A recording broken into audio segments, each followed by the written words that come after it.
ჩემი ამ პოსტიდან წასვლა გამოიწვევს საქართველოს ადგილზე რამდენიმე სახელმწიფოს ჩამოყალიბებას. აბსოლუტური გადაჭარბების გარეშე გეუბნები, ჩხილებს არ ხსნით, ყველანი მიხვდით. ყველამ დაძაბეთ გონება. და განსაკუთრებით გთხოვთ, ბატონო ოპოზიციონერებო თქვენ. ვინაიდან ეს უახლოეს ხანში გამოიწვევს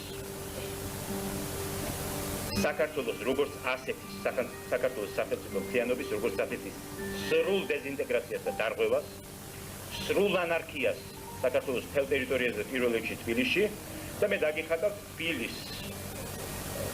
თუ ეს ამბავი მოხდა, აი იმ შემთხვევაში თბილისი გადაიქცევა რამდენიმე უბნად დანაწევრებულ ქალაქად, სადაც იქნება ერთადერთი ხელისუფლება შეიარაღებული ბანდები და მათი ხელმძღვანელი.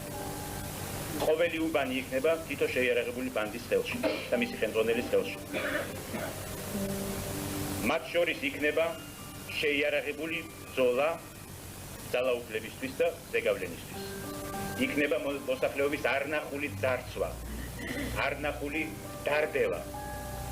მოიშლება ყველაფერი, ელექტროენერგია, გაზი, კომუნიკაციები, აღარ იარსებებს სამართალდამცავი ორგანოები, აღარ იარსებებს სურსათით მომარაგება მოსახლეობის, აღარ იარსებებს სამედიცინო მომსახურება. თბილისის შესაძლოა გადაიქცეს მკვდარ ქალაქად და საერთოდ შეწყვეტოს არსებობა.